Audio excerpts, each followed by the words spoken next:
Well, the Michigan Wolverines returned to the top 25 this week for the first time since last September. The Wolverines are ranked 22nd after beating Notre Dame 28-24, but the Michigan State Spartans, the fight song you're hearing here, fell just short of the top 25. They got 35 points in their poll after their win over Florida Atlantic. And Greg Johnson, who writes for the Grand Rapids Press, was there for that, and he's on the other end of our line early this morning across Michigan, live from Grand Rapids. Good morning.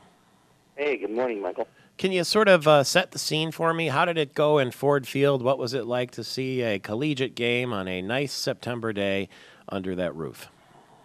Yeah, it was a little, actually, I didn't really want to go inside. It was such a nice day, but Yeah. that kind of happens.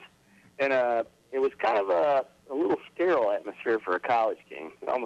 Almost, you know, and it wasn't quite full. It was, they said 30-some thousand, and it, you know, it looked about like that. It looked about half full, and the game wasn't all that great. I think after the first half, Michigan State looked pretty good. They looked like they were into it, and then the second half just kind of played out. And but they won, and you know that's really a big chunk of it. You want to win and keep moving on. Why would you get only 30,000 at Ford Field when you can get 75,000 at Spartan Stadium? I think part of it's I think it's weather. One, I think it's the initial announcement on the cost of the tickets. The high price kind of grabbed everyone's attention, and I think that turned some people off. I think going to Detroit and spending the day doesn't have the same appeal as going back to the campus for the alumni.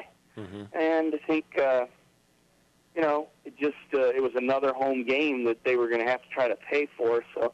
And you can't blame it all on the alumni. They're probably the ones who actually showed up. It's, you know, it's that extra fan that you're just not going to get necessarily. And it was Michigan Notre Dame game, so I think a lot of people stayed home and planned on watching that. And it was a doozy, wasn't it? I don't know if you got to watch any of that after the Spartan game because I know you're busy interviewing players and coaches and doing all the writing and so forth. But Denard Robinson is probably going to be a Heisman candidate, wouldn't you say? Oh yeah, you know, I basically saw the highlights and they were all him. So yeah, I gotta think he would be. But Heisman winners tend to be the people that are on teams that have national championship hopes. So if he's going to be a Heisman candidate, he's got to do that every week, and they have to stay in the national title picture. Yeah, and really, it's probably fair to say too, Connecticut and Notre Dame, they might be good, they might not, but maybe we don't know the real Wolverines yet till we see them play a serious opponent.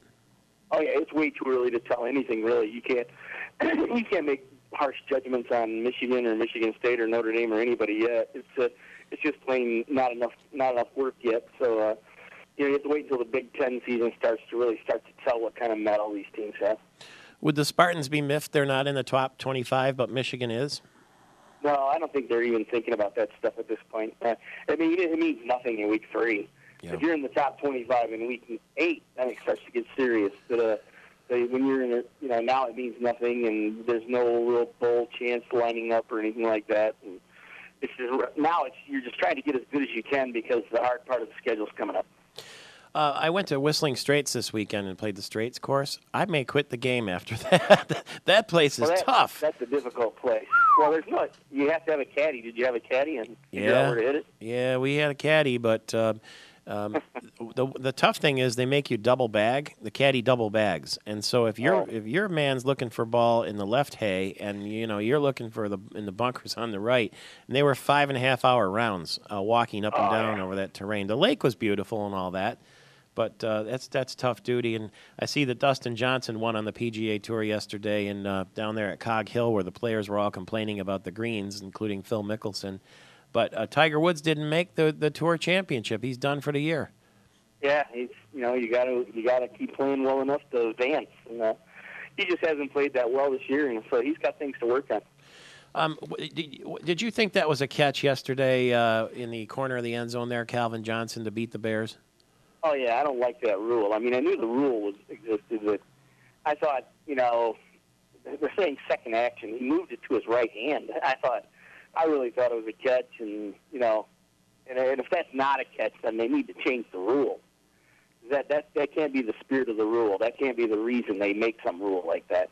It looked like a touchdown to me.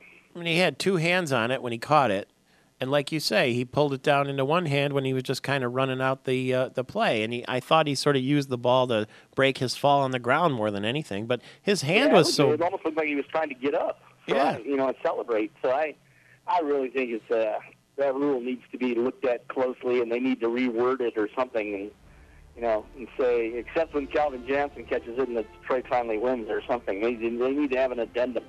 Yeah, I mean, his hand is so big, he clearly had control of the ball. Yeah. That's a bummer. Weird. Well, thank you very much for being up so early, and we'll look forward to the big Notre Dame game. I'll see you down there Saturday night in East Lansing. Great. That'd be wonderful. Greg Johnson, 3 minutes before the hour. Michael Patrick Shields. We come back. Verge Bernero will be with us. The great debate will not be a debate. 50 days now till the gubernatorial election. I'm Michael Patrick.